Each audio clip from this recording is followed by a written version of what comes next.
Actually, I was going to make a comment. We usually see your guitars in the background. We had Steve Romick on earlier. His guitars were in the background. So you're very lucky. I'm not going to get you to play a riff or anything for us. We also a couple of minutes behind schedule. So I'm going to hand over to you quickly. And then towards the back end, we may have one or two questions to fire your way. So over to you. Thank you, Andy. Okay, thank you. I will. I'll try and speed things up a little bit, given you're a little bit behind schedule. So first off, performance on this slide.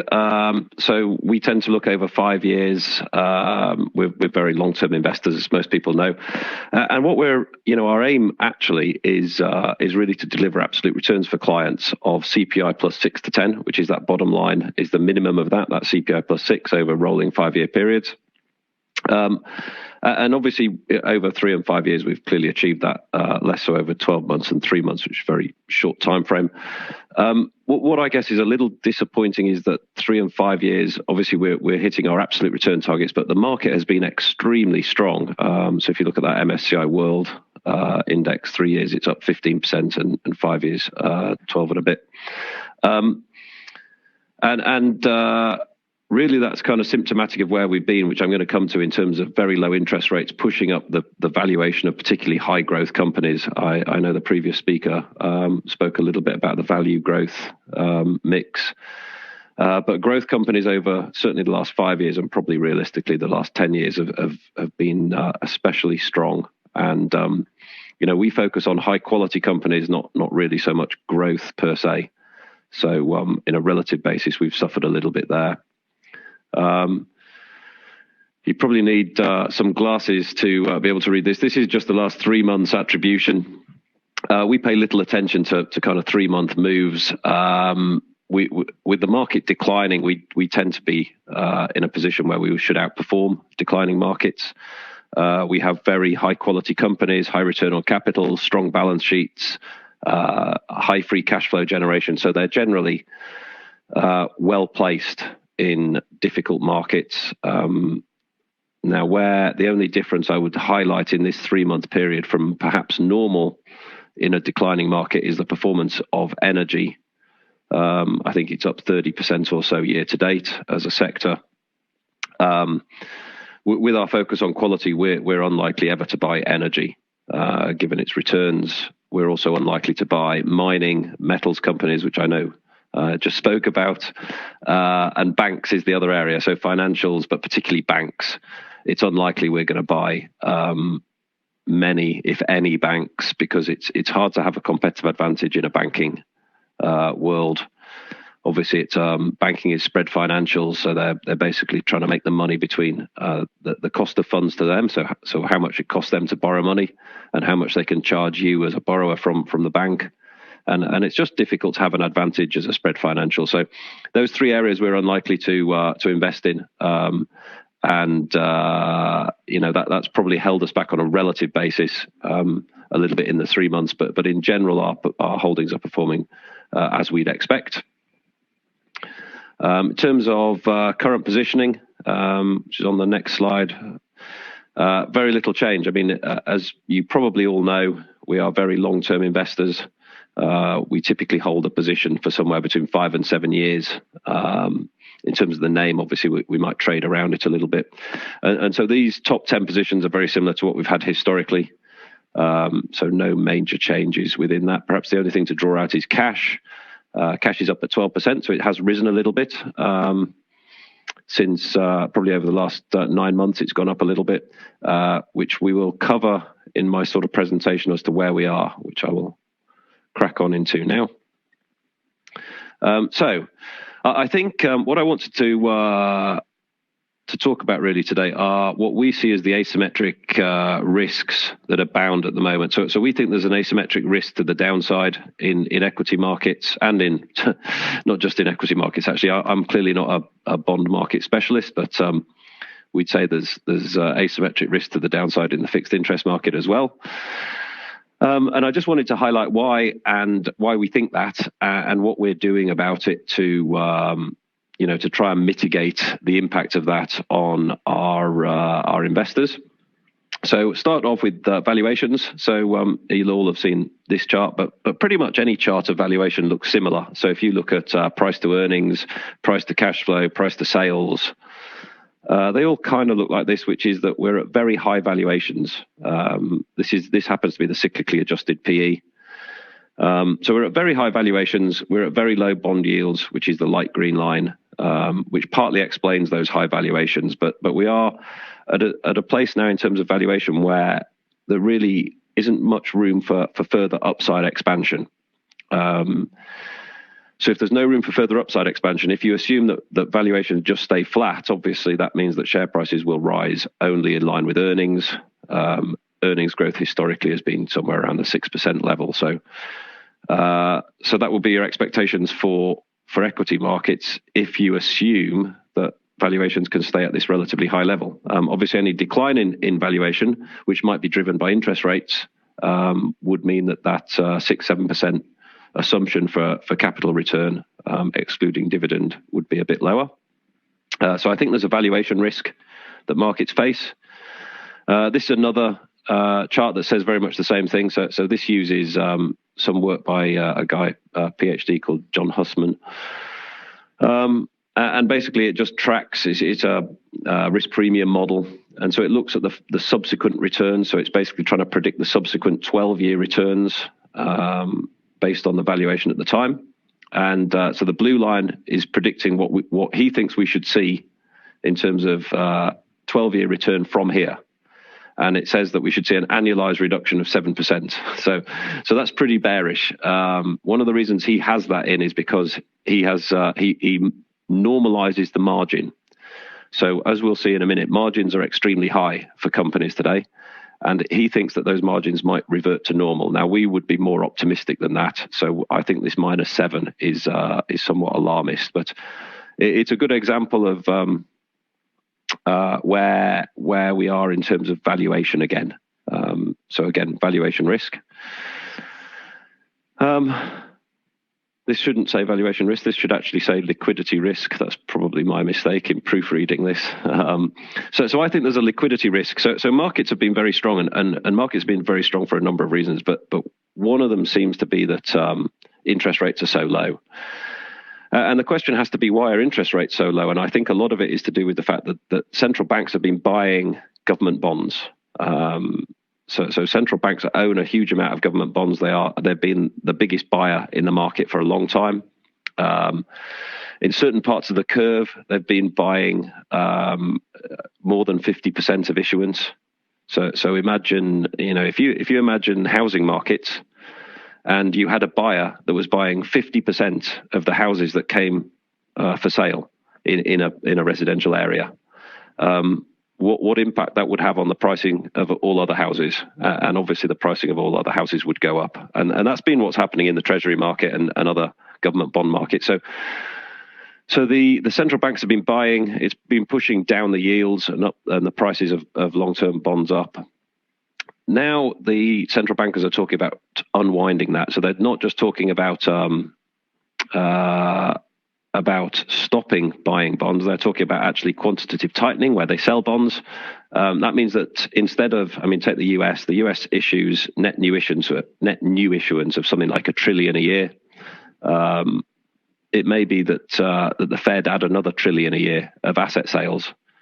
Now that means somebody has to buy those bonds. So it's likely that interest rates will rise on the back of that due to this liquidity risk.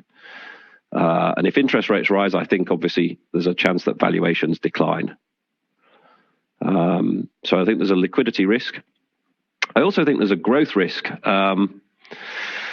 And this is, I'll try not to go into this in too much detail, but basically this is an economic argument. So basically this chart here shows what is effectively an identity. So these two things should add up to zero. One is basically government spending. So it's the government deficit.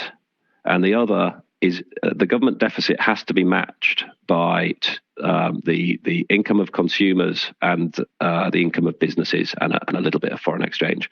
But those things basically have to add up to zero. So it's an identity. So we've had a huge amount of spending on COVID-related government policies.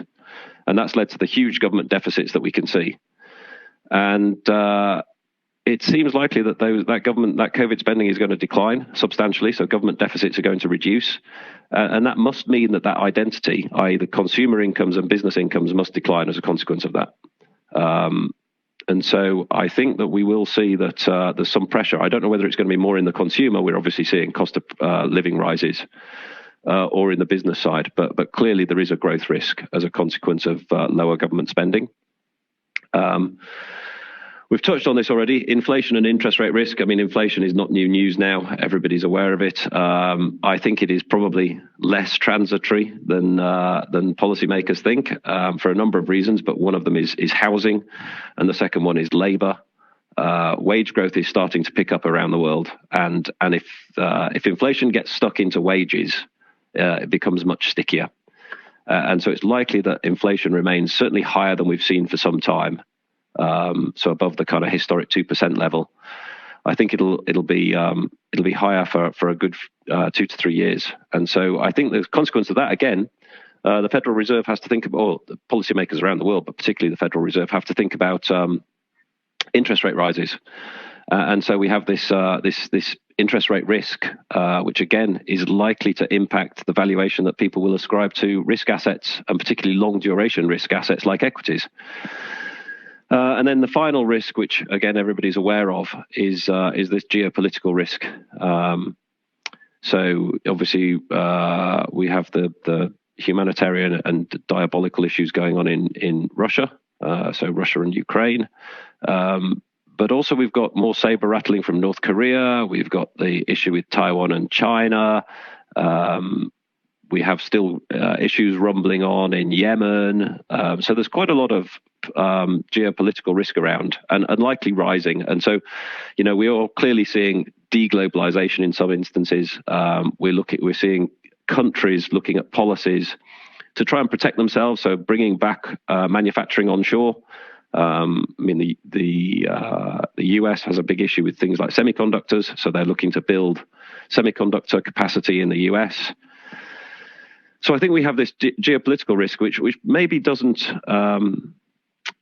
catalyze in more conflict, as in conflict in terms of war, but maybe catalyzes more in terms of economic conflict. And so we see more nationalism occurring, which we're definitely seeing in China, and we're definitely seeing a bit in the US. So I think we have more geopolitical risk around, which is obviously not good for most companies.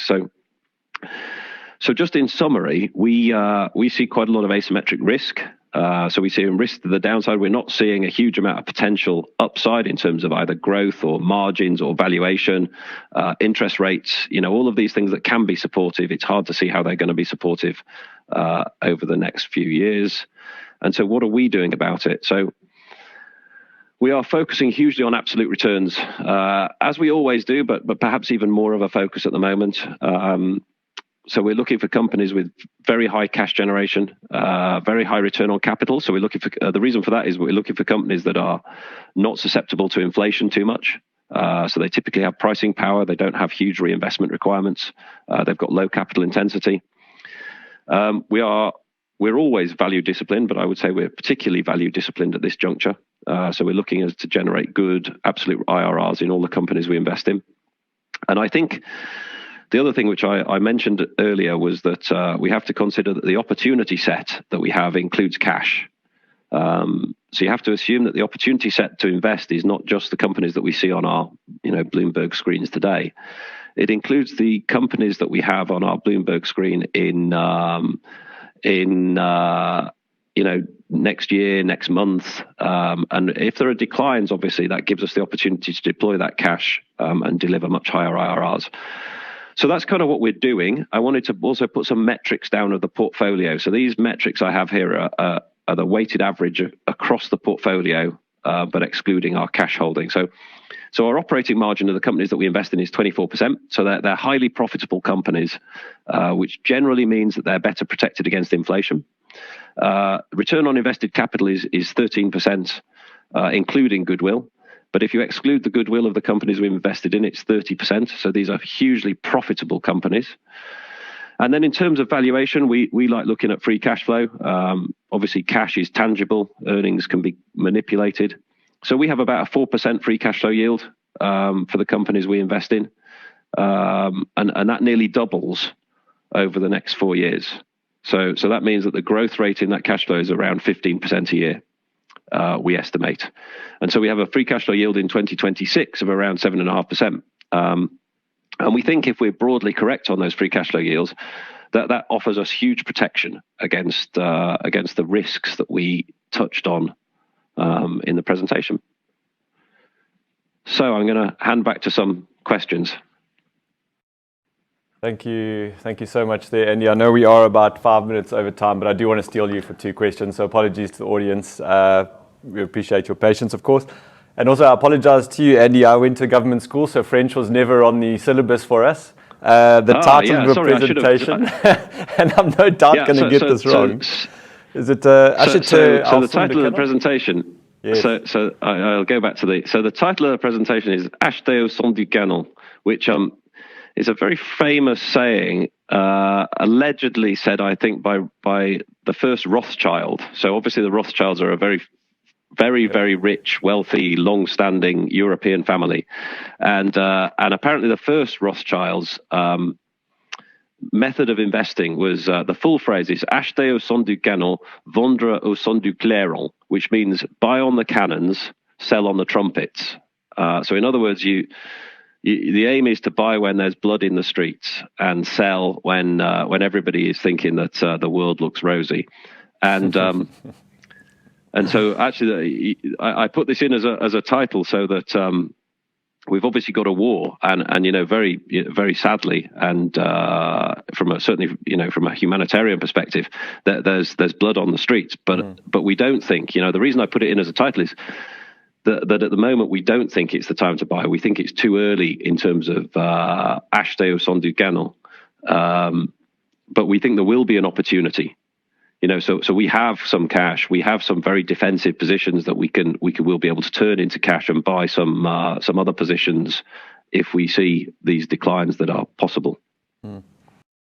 I guess almost a touch of irony. I doubt the Rothschild has ever had to raise their fists before in battle. I think the Rothschilds avoid the war bit, yeah. Yeah, it almost sounds a little bit like, I guess, Warren Buffett's kind of buy when others are fearful and sell when others are greedy. You did touch, I guess, on the ethical side of the war.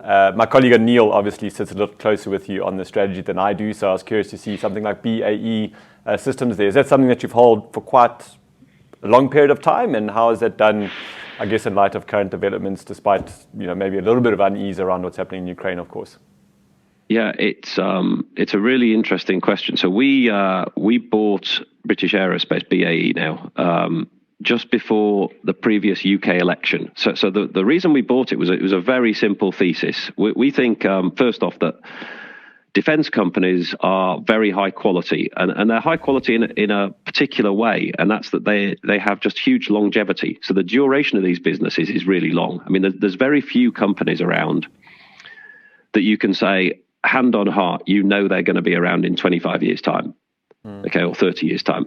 But I'm pretty confident that all defense companies, all the major defense companies, will be around in 30 years' time unless they've been acquired, because we're always going to require the defense industry to protect us against the likes of, Kim Jong-un or, in North Korea, or you have an Osama bin Laden, or, even perhaps China, or you've got a President Putin. So there's always these D-spots that we're going to have to protect ourselves against. And so that gives the industry just this massive longevity. And there are very high barriers to entry in order to enter the industry. You have to be trusted by government. You have to have certain clearances. It's just almost impossible for a new entrant to break in. So we think they're really high quality companies. And then the thesis we had for buying it was that we bought it just before the previous election in the UK. So there was the risk that Jeremy Corbyn, who was a very left-wing politician, was going to come into power. And so he said he was going to remove the nuclear deterrent in the UK and reduce arms spending. And we thought it was unlikely he'd win power. So we had this Jeremy Corbyn risk. We had the Khashoggi had just been murdered by the Saudi Arabians. And so there was a risk that arms sales to Saudi Arabia would stop. And about 13% of BAE's revenue comes from Saudi Arabia. And so we thought, okay, that's potentially a risk, but we didn't think it would stop because it's a government-to-government contract. They had a pension issue, which we thought would resolve itself. And their cash generation, their cash conversion was very low. And so there was obviously concerns over that. And we thought all those 4 issues would resolve themselves positively. And so over the next 2 years, every single one of those issues resolved itself positively. So Corbyn didn't become prime minister. Everybody's forgotten about Khashoggi and Saudi Arabia. The pension basically is now fully funded and the cash generation has increased. But the share price went literally nowhere in a rising market. And we're kind of looking at it thinking this is ludicrously cheap. It's got a 5% dividend yield. It's on sort of 10 or 11 times earnings, 9% free cash flow yield. And then the war started. And now it's up 40% in literally 3 months. So it's obviously doing well now, but it's really just catching up with where it should have been. It's had 2 years that we've held it where it went nowhere, and yeah, it's up 40% this year. But that just catches up really for the previous 2 years. And so we're still very happy with it as an investment. And I think what's happened, and it comes to the question about ESG. Is we've had a lot of clients question us about our BAE holding and whether we can hold it in an ESG framework. And our answer has always been, and I continue to believe that the Western world and the NATO countries are only safe because we have defense companies, right? So they're here to protect us. They're actually a force for good. If we didn't have defense, then I think we would be overrun by Putin or the China, President Xi or Kim Jong-un or whoever. So somebody would threaten us with a nuclear weapon. And if we didn't have any form of defense against that, then we would be subject to whatever they wanted. And so I've always felt that the defense companies are actually a force for good. And that has been a minority view amongst investors until recently. And I think that what's happened in Ukraine has highlighted that actually defense companies are a force for good. And so we're not getting any questions from clients anymore about, can you hold BAE in an ESG framework? Because I think people's thinking about defense companies has shifted. And so I think that there's actually a positive for BAE for a multi-year period, because I think there's been this selling pressure on BAE and other defense companies because of ESG. And I think that now that has probably reversed. Thanks so much. I guess quite a philosophical question as well, but really appreciate your response there. It's always interesting to see that political interplay between stocks and what's happening nationally. I watched the recap of the French debate last night. You sound like someone who probably doesn't need the subtitles like I do. Even typically in the States, when leading into an election, people are also like following those pharmaceuticals quite closely. But defense also works the same. When Republicans are in power, they generally allocate a bigger budget to defense than maybe the Democrats do. But we are 15 minutes over schedule, so thanks so much for your time this morning, Andy. I really appreciate it. And it looks like a sunny day in the UK, so enjoy. It's a rare sunny day in the UK. Okay, take care.